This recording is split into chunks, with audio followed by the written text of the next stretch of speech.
देखिए, अभी हम सभी लोगों ने क्लोरोफॉर्म का टेस्ट कैसे किया जाता है, क्लोरोफॉर्म की प्योरिटी कैसे चेक की जाती है, उसको डिस्कस किया।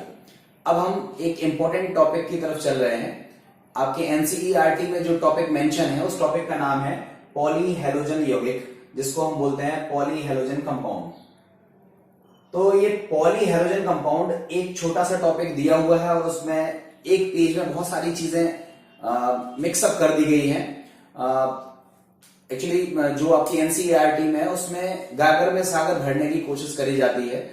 चीज तो एक पेज की रहती है, देखने में लगता जरूर है कि हमारी ये एक पेज की चीज है, मगर अगर हम उसको एक्सपेंड करके पढ़ें तो आराम से उसके 8-10 पेजों में उसका एलिब्रेशन किया जा सकता है। इसी बिहाफ पर ढेर सारी रेफरेंस बुक भी मार्केट में अवेलेबल हैं। खैर, आप उन बुक को अभी पढ़ने से पहले आप इस टॉपिक को थोड़ा सा एक्सपेंड करके हम इसको समझाने की कोशिश करते हैं कि इस टॉपिक में बेसिकली है क्या चीज, या इस टॉपिक को हमें क्यों पढ़ना पड़ता है, या इस टॉपिक की जरूरत हमें क्यों पड़ती है।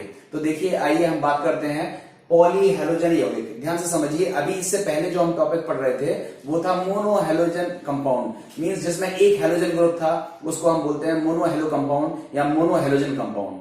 अगर किसी हेलो एल्केन्स में हेलोजन ग्रुप की जो संख्या है वो अगर एक से ज्यादा हो तो उसको हम पॉली की कैटेगरी में डाल देते हैं, पॉली हेलोजन कंपाउंड्स की कैटेगरी में डाल देते हैं। अब पॉली में कितने भी हो सकते हैं, अगर 2 होते हैं तो फिर उसको हम डाई हेलोजन कंपाउंड भी कह देते हैं। 3 हेलोजन होते हैं तो उसको हम ट्राई हेलोजन कंपाउंड कह सकते हैं। अगर 4 होते हैं तो टेट्रा हेलोजन कंपाउंड कह सकते हैं। 5 होते हैं तो पेंटा हेलोजन कंपाउंड्स कहते हैं। जनरली जब ज्यादा होते हैं तो उसको हम फिर पॉली हेलोजन कंपाउंड्स कह सकते हैं। खैर, हमने पॉली हेलोजन यौगिक में एक से ज्यादा हेलोजन वाले हेलो एल्केन्स को या हेलो कंपाउंड्स को शामिल किया है, तो हम उसका थोड़ा डिविजन्स देख लेते हैं, आपको ज्यादा बेहतर समझ में आ जाएगा। देखिए, मैंने पॉलीहेलोजन कंपाउंड्स को यहाँ पर 1, 2, 3 एंड 4 जगह नहीं थी, इसलिए मैंने इस तरफ एरो मोड़ दिया। 4 टाइप में क्लासिफाई किया हुआ है। सबसे पहला नाम हमने लिखा है डाई हेलोजन कंपाउंड, या जिसको हम बोलते हैं डाई हेलोजन यौगिक। देखिए, बहुत सिंपल है। डाई हेलोजन यौगिक क्या चीज है? डाई हेलोजन जो हेलो कंपाउंड्स हैं उसमें हम लोगों ने इसको 3 भागों में डिवीजन कर दिया।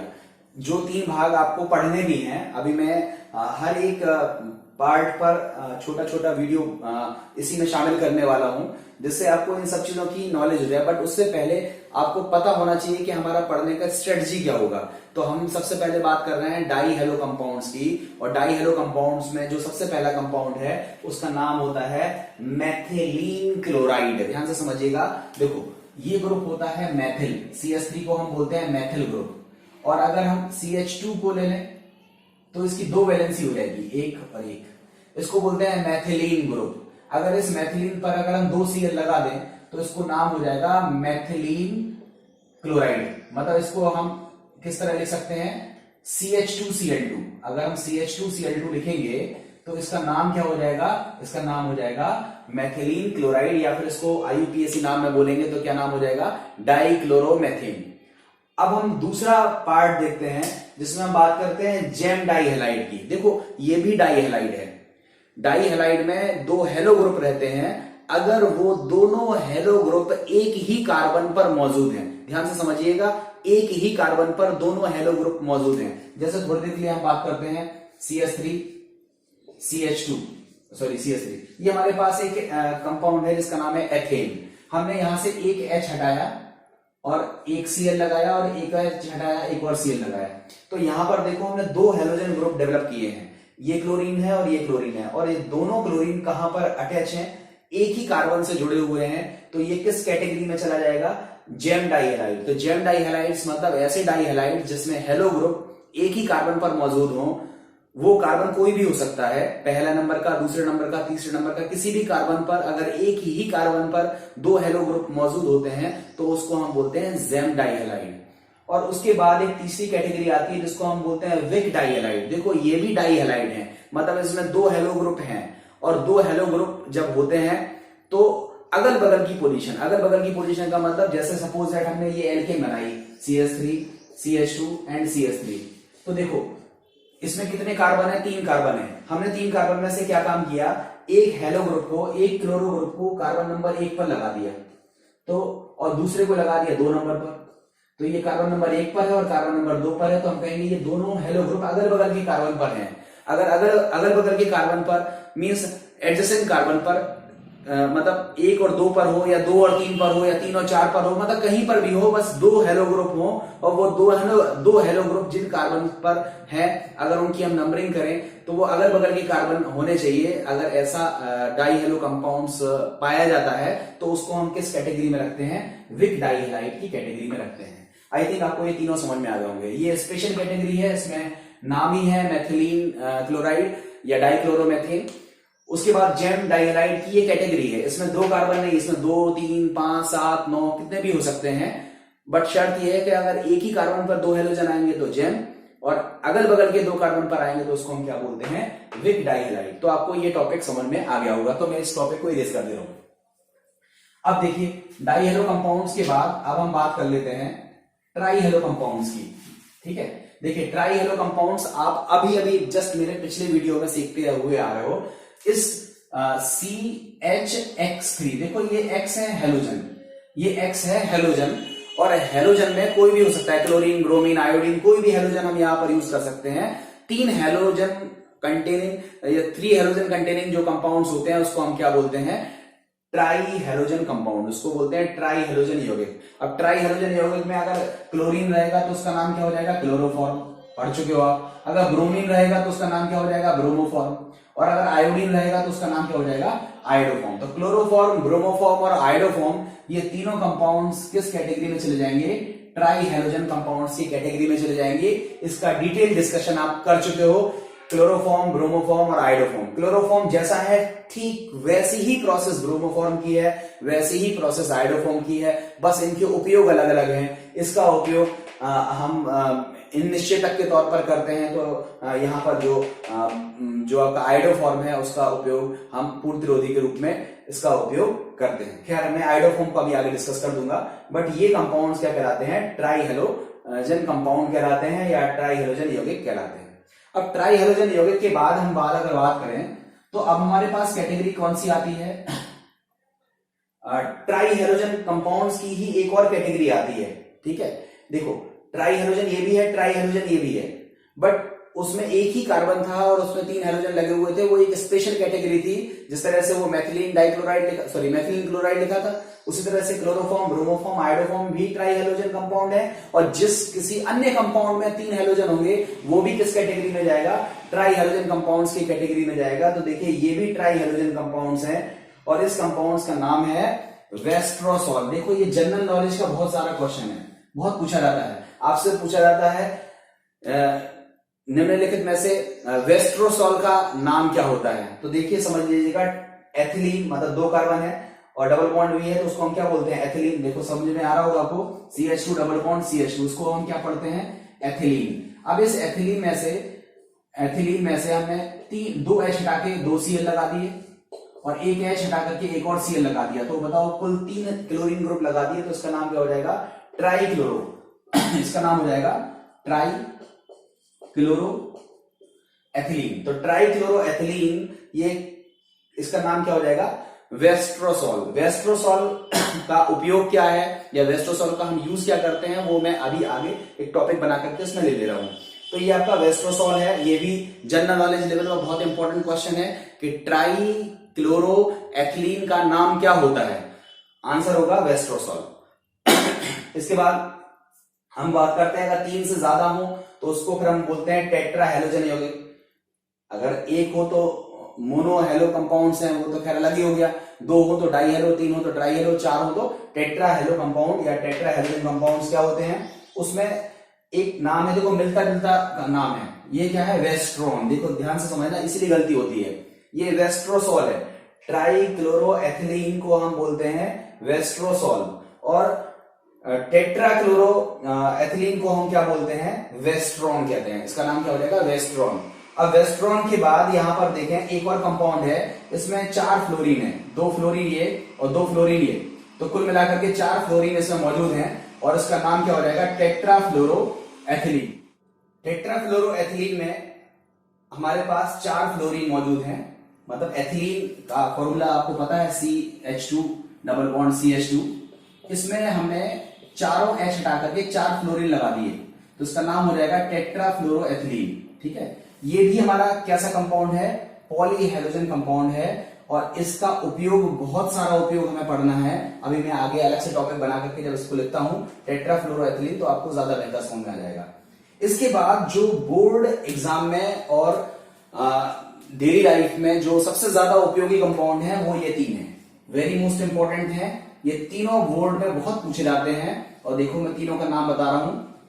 कार्बन टेट्राक्लोराइड, कार्बन मतलब C और टेट्रा मतलब 4Cl, CCl4 का नाम होता है कार्बन टेट्राक्लोराइड। इसी को हम क्या नाम बोलते हैं, पायरीन। और पायरीन का जो उपयोग है वो आग बुझाने में किया जाता है, अग्निशमन के रूप में किया जाता है, फायर एक्सटिंग्विशर के रूप में इसका यूज किया जाता है। ये मोस्ट इंपॉर्टेंट क्वेश्चन है, आपसे पूछा जाता है कि निम्नलिखित में से कौन सा कार्बनिक पदार्थ है जिसका उपयोग अग्निशामक के रूप में किया जाता है, तो उसका विकल्प एक होता है पायरीन। पायरीन का नाम क्या होता है, कार्बन टेट्राक्लोराइड, और इसका उपयोग क्या होता है, इसका उपयोग हम आग बुझाने के रूप में करते हैं। ये ऐसा नहीं है कि इसका एक ही उपयोग है, इसका उपयोग हम विलायक के तौर पर भी करते हैं, सॉल्वेंट के रूप में भी करते हैं, और भी इसके कई सारे उपयोग हैं। बट जो मैं उन क्वेश्चंस की बात कर रहा हूं जो क्वेश्चन आते हैं।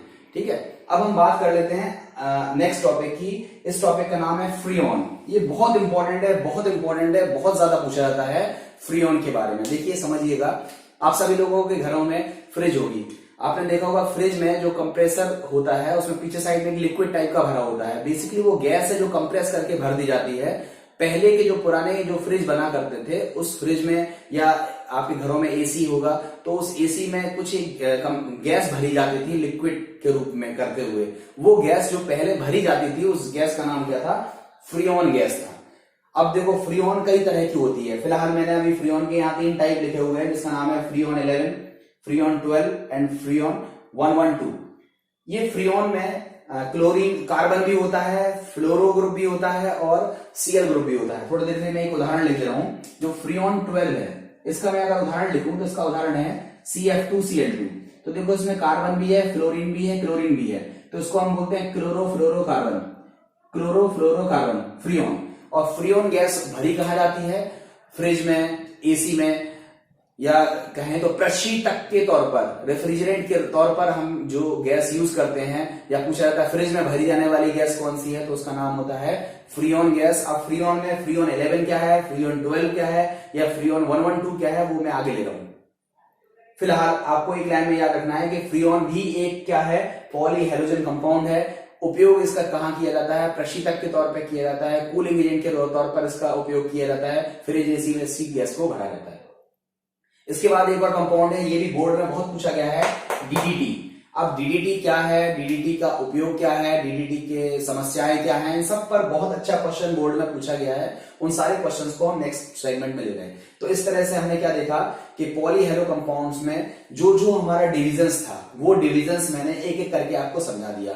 अब इसमें से हर टॉपिक पर थोड़ा थोड़ा ही आपको जानना है, ज्यादा चीजें नहीं है। विक डाइहेलाइड और जेड डाइहेलाइड में तो थोड़ा सा ज्यादा भी है, अदरवाइज अन्य टॉपिकों में आपको बहुत थोड़ी थोड़ी चीजें ही जाननी है। तो उन चीजों को मैं एक एक करके बोर्ड पर ले रहा हूं, और फिर उसमें अगर आपको कोई समझ में नहीं आती है चीज, तो फिर आप कमेंट सेक्शन में लिख करके बताइएगा।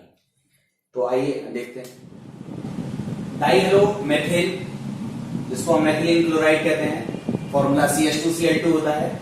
इसके इंडस्ट्रियल प्रोसेस क्या है, इसको बनाने की निर्माण की विधि क्या है, उसको आप समझिए।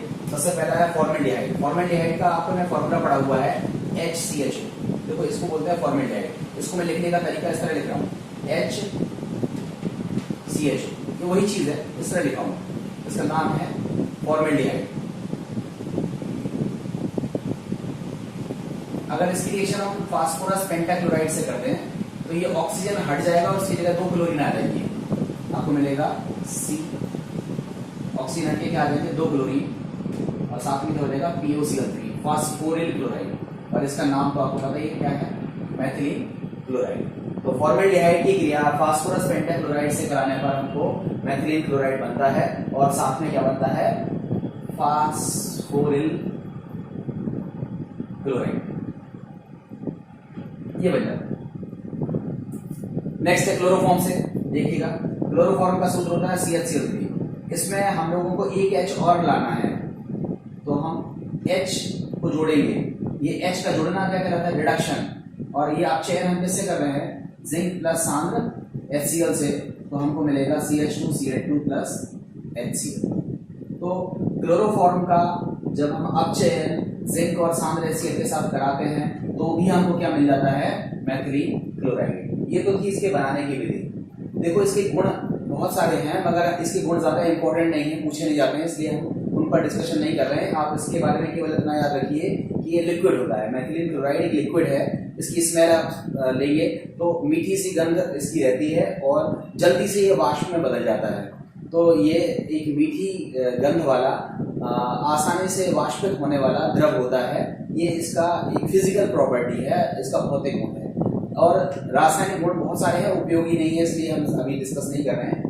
अब इसका हम उपयोग पढ़ लेते हैं। इसका उपयोग हम सबसे पहले करते हैं विलायक के तौर पर, ठीक है। बहुत सारी चीजों को घोलने में हम इसका उपयोग करते हैं। इवन मेडिसिन इंडस्ट्रीज में भी औषधियों को घोलने में भी हम इसका उपयोग विलायक के तौर पर करते हैं, ठीक है। और पेंट इंडस्ट्री, मतलब पेंट कहीं पे लगा हुआ है, पेंट को अगर हमें साफ करना है तो पेंट को हटाने के लिए भी हम किसका उपयोग करते हैं?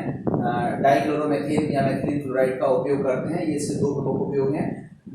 ह्यूमन बीइंग के लिए, मनुष्य के लिए ये हानिकारक होता है, ठीक है। मनुष्य के लिए हानिकारक कैसे होता है? जैसे अगर वायु में इसकी मात्रा आ जाए और वायु की मात्रा हमारी आंखों में लग जाए या त्वचा पर आ जाए या कान में चली जाए, तो सबसे पहली चीज अगर त्वचा पे लगती है तो रेडिश बहुत तेज खुजली होती है, त्वचा लाल हो जाती है। हमारी सुनने की क्षमता, कर्णियां भी नष्ट हो सकती है, मतलब आंखों की रोशनी जा सकती है, सुनने की क्षमता नष्ट हो सकती है। इवन हमारे तंत्रिका तंत्र पर भी ये प्रभाव डालता है और इसकी ज्यादा मात्रा से हमें पैरालिसिस या लकवा जैसी समस्या भी उत्पन्न हो जाती है। तो ह्यूमन बीइंग के लिए ये हानिकारक होता है और ये कंपाउंड था हमारा डाइक्लोरोमेथिन। अब हम बात करते हैं नेक्स्ट कंपाउंड। देखिए नेक्स्ट डाई हेलो कंपाउंड में हमारा टॉपिक था जेम डाइहैलाइड। जेम डाइहैलाइड आपको हम बता चुके हैं कि जब एक ही कार्बन पर दो हेलोजन होते हैं तो उसको हम क्या बोलते हैं? जेम डाइहैलाइड। जेम डाइहैलाइड को बनाते कैसे हैं उसके लिए आप देखिए, हमने पहली विधि ली है एल्काइन। एल्काइन का मतलब आप जानते हो ट्रिपल बॉन्ड हो। अब देखो एल्काइन कोई भी हो सकती है, हमने यहाँ आर लिख दिया इसलिए RC ट्रिपल बॉन्ड CH। ये टर्मिनल एल्काइन है। अगर आप दोनों तरफ R लगा दोगे तो कोई दिक्कत नहीं है, वो नॉन टर्मिनल हो जाएगा। टर्मिनल मतलब ट्रिपल बॉन्ड किनारे पर हो तो टर्मिनल, और अगर ट्रिपल बॉन्ड बीच में हो तो उसको बोलते हैं नॉन टर्मिनल। फिलहाल ये हमारी एक एल्काइन है और इस एल्काइन पर हम योग किसका करने जा रहे हैं? हाइड्रोजन हैलाइड है। हाइड्रोजन हैलाइड मतलब X, मगर हम यहाँ पे समझाने के लिए Cl ले रहे हैं। आप Cl की जगह Br और I वगैरह भी ले सकते हैं। तो यहाँ पर क्या होगा? ट्रिपल बॉन्ड पर HCl का योग होगा, मार्कोनी का पेन लगेगा, H प्लस और Cl माइनस। ऋण भाग कहाँ जाएगा? जहां पर संख्या कम होती है और आपको क्या मिलेगा? कम होती है। और इस तरह से आपका रिजल्ट क्या होगा? RC, यहाँ पर I आ जाएगा और डबल बॉन्ड CH2। फिर आगे दोबारा से योग होगा HCl का, फिर से वही मार्कोनी का नियम चलेगा और अब आपको क्या मिलेगा? RC Cl, एक और Cl आ जाएगा और यहाँ हो जाएगा CH3। और ये जो कंपाउंड है ये क्या है? जेम डाइहैलाइड। ये क्या है? जेम डाइहैलाइड।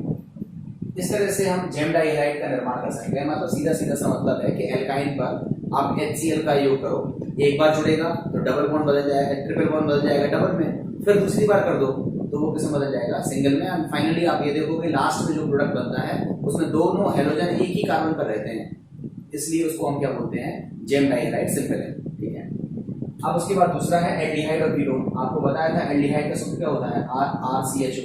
हम एक उदाहरण के लिए CH3CHO भी ले रहे हैं, इसका नाम क्या होता है? एसिटाल्डिहाइड। और अगर हम कीटोन की बात करें तो कीटोन का सूत्र क्या होता है? RCOR। ये कीटोन है। अगर हम एक उदाहरण समझाने के लिए लें तो CH3CO को हम क्या बोलते हैं?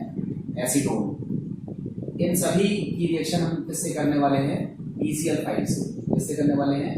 PCl5 से, मतलब फास्फोरस पेंटाक्लोराइड से। और PCl5 से रिएक्शन अभी भी करना सिखाई है हमने कि O हटा करके 2 Cl लगा दीजिए, तो यहाँ पर क्या हो जाएगा? RCHCl Cl प्लस POCl3 अगर हम एस्टल्डिहाइड का केस ले लें तो यहाँ पर क्या मिलेगा, CH3 CHClCl प्लस POCl3।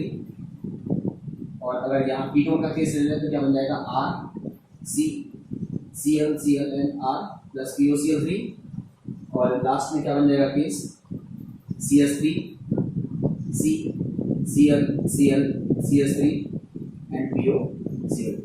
तो हमने क्या देखा कि देखो एक ही कार्बन पर दो हाइड्रोजन आ रहे हैं, वो कार्बन एक भी हो सकता है, कार्बन बीच में भी हो सकता है। और इस तरह के जो कंपाउंड्स हैं उसको हम क्या बोलते हैं, जेम डाइहैलाइड। तो इस तरह से एल्डिहाइडों और कीटोनों पर अगर PCl5 या PBr5 की रिएक्शन कराते तो यहाँ 2 ब्रोमीन आ जाते।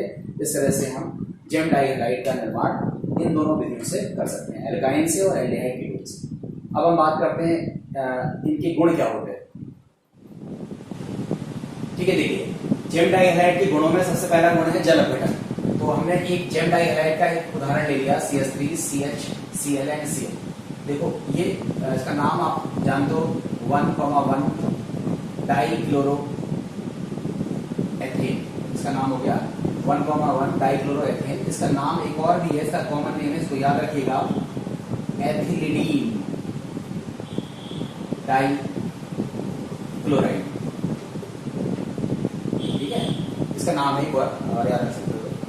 इसकी रिएक्शन हम किससे करा रहे हैं, क्षारीय जल अपघटन कर रहे हैं। मतलब जल से रिएक्शन सीधी नहीं करा रहे हैं, बल्कि ये क्षारीय जल है। मतलब इसमें बेस की अमाउंट मिली हुई है, आपको पता है KCl लिख लेगा और उसकी जगह पे क्या आ जाएगा, RCH OH एंड OH, ये कंपाउंड मिलेगा। जब एक ही कार्बन पर 2 OH ग्रुप होते हैं तो वो अनस्टेबल होता है। मतलब ये हमारा क्या है, माध्यमिक यौगिक है, मतलब बीच में बनने वाला यौगिक है। और ये कैसा यौगिक है, अस्थायी है। और ये कंपाउंड से जल का अणु निकल जाएगा एंड फाइनली आपको क्या मिल जाएगा, RCHO, दैट इज एल्डिहाइड। तो ये देखो बहुत अच्छा कंपाउंड है। हम एल्डिहाइड बनाने के लिए, अभी हम क्वेश्चन देंगे तो एल्डिहाइड बनाने के लिए हम इस रिएक्शन का यूज करेंगे। मतलब पहले हम जेम डाइहैलाइड लेंगे और उसकी रिएक्शन एक्वस KOH से करेंगे, तो दोनों Cl हट करके 2 OH आएंगे। जब एक ही कार्बन पर 2 OH होता है तो वो अनस्टेबल होता है, H2O निकल जाएगा और बची हुई चीज लिखेंगे RCHO, H2O निकल गया और ये कंपाउंड क्या कहलाता है, एल्डिहाइड। अगर टर्मिनल पे हुआ तो एल्डिहाइड बनेगा। और अगर मान लो ये जो 2 क्लोरीन है वो टर्मिनल पे नहीं है, किनारे पे नहीं है, बीच में नहीं है, तो फिर वहां पर क्या बनेगा, कीटोन बनेगा। मैं उसको भी यहाँ लिख दे रहा हूँ, देखो CH3 CCl Cl and CH3 ये है। अगर इसकी रिएक्शन हम कैसे कर दे, 2 मोल्स ऑफ KOH से एक्वस, क्षारीय जल अपघटन बोलते हैं इसको। ये Cl और ये Cl हट जाएगा, उसकी जगह 2 OH आएंगे, क्या मिलेगा, CH3 COH OH and CH3। ये कंपाउंड कैसा है, माध्यमिक यौगिक, बीच में बनने वाला यौगिक है। ये भी कैसा है, अस्थायी है। और इसमें से जब जल का अणु निकल जाएगा तो जो कंपाउंड बनेगा H2O निकलने के बाद उस कंपाउंड को क्या लिखेंगे, CH3CO CH3। ये इस टॉपिक का नहीं है, ये इसी टॉपिक का उदाहरण है। ठीक है, ये जेम डाइहैलाइड है, इसकी रिएक्शन हमने क्षारीय जल अपघटन कराया है तो हमें एक माध्यमिक यौगिक मिला है जो कि लास्ट में किसमें बदल गया, कीटो में बदल गया। देखिए तो इस तरह हमने क्या देखा कि अगर हमारे पास जेम डाइहैलाइड है, अगर उसमें हेलो ग्रुप टर्मिनल पर है, मतलब किनारे पर है, और उसकी रिएक्शन हम एक्वस KOH से करते हैं या कहे तो क्षारीय जल अपघटन करते हैं, तो हमको मिलेगा एल्डिहाइड। तो आप याद रखिएगा इस रिएक्शन का हम यूज कहाँ करेंगे, जब हमें कभी एल्डिहाइड बनाने के लिए कहा जाएगा तो हम इस रिएक्शन का यूज कर लेंगे। इसी तरह से अगर 2 हेलो ग्रुप टर्मिनल पर नहीं है, कहीं भी बीच में है, और फिर उसकी रिएक्शन हम एक्वस KOH से कराते हैं, तो प्रोसेस वही सेम है, बट वहां पर जो रिजल्ट है वो एल्डिहाइड ना बन के कीटोन बनेगा। तो इस रिएक्शन का हम इस्तेमाल कर सकते हैं। ये कौन सा पार्ट हो गया हमारा, जल अपघटन, ये रिएक्शन इसी के अंतर्गत है। अब हम एक सेकंड वाले पार्ट पर बात कर लेते हैं, उसका नाम है बीहाइड्रो हैलोजनीकरण। ठीक है, ये देखिए बहुत इंपॉर्टेंट है बीहाइड्रो हैलोजनीकरण और बहुत सिंपल है। बीहाइड्रो हैलोजनीकरण आप पढ़ भी चुके हो, आपको आती भी है। मतलब अब हमारे पास डाइहेड्रो कंपाउंड है, हमने एक उदाहरण दिया CH3 CH Cl and Cl, 2 halogen group है एक ही कार्बन पर, और उसकी रिएक्शन कैसे कर दी, अल्कोहलिक KOH से। आपको पता है अल्कोहलिक KOH से करेंगे तो Cl हटेगा और H यहां से हटेगा, क्योंकि बी हाइड्रो हेलोजनीकरण में क्या बोला था, हेलोजन के संगत हाइड्रोजन वहां से निकलता है जहां संख्या कम होती है। फिलहाल हेलोजन के बगल वाला कार्बन तो एक ही है, तो यहाँ पर Cl निकल जाएगा यहाँ से और H यहाँ से, तो डबल बॉन्ड आएगा। फिर ये Cl कहेगा मैं क्यों नहीं निकलूं, मैं भी निकलूंगा, तो हम आगे Cl और फिर H निकाल देंगे। देन फाइनली आपको क्या मिलेगा, CH ट्रिपल बॉन्ड CH मिलेगा, मतलब दोनों HCl निकल जाएंगे और आपको क्या मिल जाएगी, एल्काइन मिल जाएगी। इस एल्काइन का नाम क्या है, एसिटिलीन। तो एसिटिलीन मिलेगा, और चूंकि HCl वो अम्ल है और ये क्षार है, और अम्ल और क्षार की रिएक्शन से क्या मिलेगा, KCl पोटेशियम क्लोराइड मिल जाएगा और 2 मोल्स ऑफ H2O। देखो अगर एक बार HCl निकलता तो एक KCl एक H2O, मगर यहाँ पर 2 बार HCl निकला हुआ है, तो इस तरह से एल्काइन बनाने में हम ये वाला मेथड यूज करेंगे। एक उदाहरण मैं ऊपर लिख रहा हूं, समझ में आ जाएगा। देखो CH3 C Cl Cl and CH3, देखो ये भी हमारे पास जेम डाइहैलाइड है। अगर इसकी रिएक्शन हम किससे कर रहे हैं, एल्कोहलिक KOH से। थोड़ा सा मैं इसको और सही लिख दे रहा हूं, इसको इस तरह बना दे रहा हूं, CH3 CH2, अब ज्यादा बेहतर समझ में आएगा। और फिर इसको हीट कर रहा हूं। आप बताओ, Cl यहां से निकलेगा, H यहां से भी निकल सकता है, यहां से भी निकल सकता है, क्योंकि ये भी बगल में है, ये भी बगल में है, मगर निकलेगा कहां से, यहां से निकलेगा, यहां से नहीं निकलेगा, क्योंकि सेडजेफ का नियम ये होता है कि जहां हाइड्रोजन कम होंगे वहां से निकलेगा। तो एक H यहां से निकलेगा, फिर दूसरा Cl और दूसरा H यहां से निकलेगा, एंड फाइनली आपको क्या मिलेगा, CH3 C triple bond C and CH3 plus 2 moles of KCl plus 2 moles of H2। तो इस तरह से इसका नाम क्या हो जाएगा, ब्यूट टू आयन। देखो बहुत इंपॉर्टेंट रिएक्शन है ये, सीधी भले ना पूछी जाए बट इनका उपयोग बहुत है। तो जेम डाइहैलाइड का उपयोग हम एल्डिहाइड बनाने में भी कर सकते हैं, कीटोन बनाने में भी कर सकते हैं, और यहाँ पर हम एल्काइन बनाने में भी इसका उपयोग कर सकते हैं। तो ये तो हमारा था दूसरा गुण। अब हम एक गुण और देख लेते हैं। देखिए हमारा तीसरा गुण है डी हेलोजनीकरण, या जिसको हम बोलते हैं डी हेलोजिनेशन। ये नेमिंग रिएक्शन है, ये भी इंपॉर्टेंट रिएक्शन है, पूछी हुई रिएक्शन है। देखिए यहाँ पर हमने एक डाई हेलो कंपाउंड ले लिया, और ये डाई हेलो में दोनों हेलो ग्रुप एक ही कार्बन पर है, मतलब जेम डाइहैलाइड ले लिया। अब इसको अगर हम एल्कोहल की उपस्थिति में, एल्कोहल कौन सा लेना है, मैथिल एल्कोहल, मैथिल एल्कोहल की प्रेजेंस में अगर हम जिंक के साथ इसको हीट करें, गर्म करें, तो हम क्या देखते हैं कि ये जिंक के साथ ये दोनों क्लोरीन निकल जाते हैं और ये हाइड्रोजन का रीअरेंजमेंट हो जाएगा, एंड फाइनली आपको मिलेगा CH2 double bond CH2 plus Zn Cl2। तो आप देखो इसमें कौन सी चीज गायब हो गई, कौन सी चीज निकल गई, हेलोजन निकल गया, इसलिए इस प्रक्रिया को बोलते हैं बी हेलोजनीकरण। बी मतलब निकलना, हेलोजन मतलब हेलोजन का निकल जाना, इस प्रोसेस को हम क्या बोलते हैं, बी हेलोजनीकरण। देखिए आपसे पेपर में आता है कि बी हेलोजनीकरण क्या होता है, उस पर शॉर्ट नोट लिखो। तो हम क्या लिखेंगे कि जब हम डाई हेलो कंपाउंड को जिंक धातु के साथ मैथिल अल्कोहल की उपस्थिति में गर्म करते हैं तो हमें एल्कीन प्राप्त होती है। चूंकि इस प्रक्रिया में हेलोजन निकलती है, इसलिए इस प्रक्रिया का नाम होता है बी हेलोजनीकरण, और उसका आप एक उदाहरण ये लिख सकते हैं। एक और उदाहरण आप बना के देख लीजिए, CH3 C Cl Cl and CH3। ये हमारे पास एक कंपाउंड है, इसमें 2 हेलोजन है, बीच में कहीं पर है। अगर हम इसको जिंक धातु के साथ मैथिल अल्कोहल की प्रेजेंस में गर्म करते हैं तो देखो ये 2 हेलोजन गायब होंगे और उसके बगल से हाइड्रोजन शिफ्ट हो जाएगा, एंड फाइनली आपको क्या मिलेगा, CH3 CH double bond CH2 plus Zn Cl2। इसका नाम है एथिलीन और इसका नाम है प्रोपीन। तो इस तरह से इस प्रोसेस को हम बोलते हैं बी हेलोजनीकरण। अब हम लास्ट प्रोसेस देखते हैं, पोटेशियम साइनाइड के साथ अभिक्रिया। एक एग्जांपल ले लीजिए, CH3 CH Cl Cl, यहाँ 2 Cl थे। अगर हम इसकी रिएक्शन पोटेशियम साइनाइड से कराएं तो पोटेशियम साइनाइड का 1 मोल यूज नहीं होगा, 2 Cl है, तो यहाँ पर कुल कितने पोटेशियम साइनाइड यूज होंगे, 2। KCl निकल जाएगा जैसा आप करते हो, और आपको क्या मिलेगा, CH3 CH Cl और Cl, ये 2 साइनो ग्रुप आ गए। अब साइनो ग्रुप की रिएक्शन आप पढ़ चुके हो। सपोज अगर हम इसका एसिडिक हाइड्रोलिसिस कर दें तो ये साइनो ग्रुप किसमें बदल जाता है, साइनो ग्रुप किसमें बदलता है, COOH में, आप पढ़ चुके हो। तो ये डाई कार्बोक्सिलिक एसिड मिल गया।